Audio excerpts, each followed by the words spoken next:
Grey Zone Warfare gave a bunch of creators early access to Winds of War, and I was lucky enough to check it out.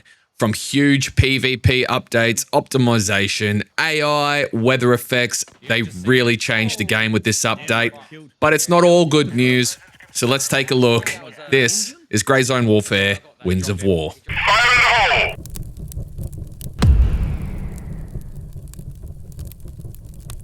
So, a bunch of creators have been given access to preview Winds of War with maxed out vendors, all the LZs unlocked, all the new weapons, just to encourage the new experience of the PvP side of the update. So, I want to start this off by saying this is not a true reflection of how this game's going to feel on release. It's simply a preview of how the PvP mechanics are going to work.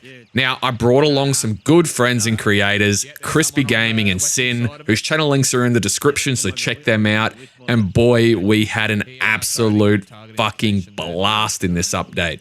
Now, by far the most exciting change they've made in this update was the move to have more PvP interactions. For those who want it is the key there. The introduction of cops or combat outposts has been one of my favorite things by far. While you're out in the field questing, if you control one of these cops, instead of having to go all the way back to the main base, you can hand in your tasks in the field and just use the cop to restock your ammo and meds. The idea of this was to not only encourage more PvP, but to move towards Madfinger Games' initial goal of keeping players out in the persistent world, which I feel they have nailed in this.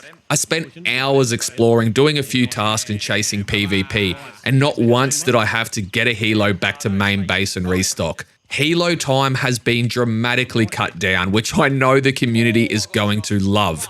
Now, I'm sure I'll forget to cover something throughout this review, so if you have any questions that I don't cover, drop them in the comments, and I always do my best to answer every question, and if I can't answer it, I'll ask the devs directly. The next big issue that has plagued Grey Zone since day one is optimization. It's no secret that the game ran like arse on 80% of the player base. Now, after a year in development, I can say there's been, let's say, a tiny bit of improvement.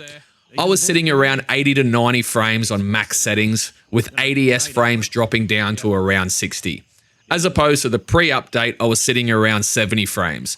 Now, with how beautiful this game is and the amount of detail in the world, it's time to accept the facts that this game is never going to run well on a low-end PC. I'd assume anything below a 3070, you're just not going to have a good time. It's time to upgrade. Now, one thing that really killed this game for me previously was the AI. I'd be out and about in different towns, questing, killing AI, then all of a sudden the AI would instantly spin around and head tap me. AI previously were downright broken. If they weren't taking 2 mags to kill them, they would hip fire your head off from 400 meters away. Well, 0.3 seems to have fixed this issue. From my experience so far, is I was able to go the whole playtest without feeling like the AI have aimbot. Every time I was killed by AI, I felt it was justified. Time to kill AI felt better as well. There was still some instances where I felt they took way too many rounds to kill. However, they were rare, and at least I wasn't one-tapped while emptying a mag into them. Now, moving on to the new weather system, and boy oh boy, let me tell you, Madfinger Games has once again pushed the absolute boundaries of graphic fidelity and nailed it. From fog, storms, lightning, and rain, this game had my jaw on the floor. The beauty of this game is unparalleled. Here's an example of just how much detail they put into this game. If you're wearing a helmet or nothing on your head, the rain effects on your eyes increase. However, if you're wearing something like a boonie or a cap, it has a 60% rain reduction on the eyes. This kind of detail just has me in awe and adds so much more to the immersion that I'm always chasing.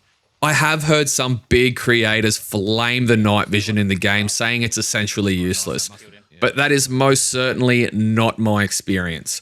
The lower end NVG, sure, but as you get top tier gear, it looks clear as, and I have absolutely zero issues with them. My only feedback, and now this could just be me being a bad shot, and maybe Madfinger Games can chime in here, I couldn't shoot out lights. Like, We were told we could shoot out lights, but I had a few pings at them and they just didn't explode. But then again, maybe I just can't shoot straight. Now, briefly touching on the new weapons that have been added, the SIG MCX, SVD variants, MP7 and the Beretta, they were all pretty fun. None of them felt broken, and it's just good to see Grey Zone Warfare's arsenal expanding. Now, my final thoughts on this update are this. They listened to the majority of the community who wanted more PvP. They have absolutely delivered on this. The addition of cops is not only keeping you in the field longer, but encourages PvP, keeps helo transport down, and gives you a place to restock. People saying it's more like a Battlefield feeling game now with running back into the fight with no game loop.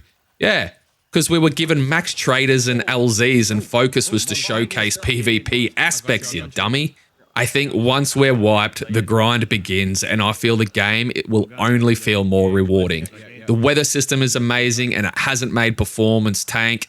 The quest line has been reworked. The dragging of down teammates looks incredible. And just all around, the game feels like it's moving in a really good direction. After more than 6 months away from this game, it's safe to say I'm back. And I look forward to diving back in on Wipe Day, which I feel is going to be very, very soon. See you all in Lemang, and remember, stay tactical, and I'll see you in the next one. I'm in borderline the perfect spot, so ain't no one seeing me. What? From the east or southeast, I think, as well. Oh.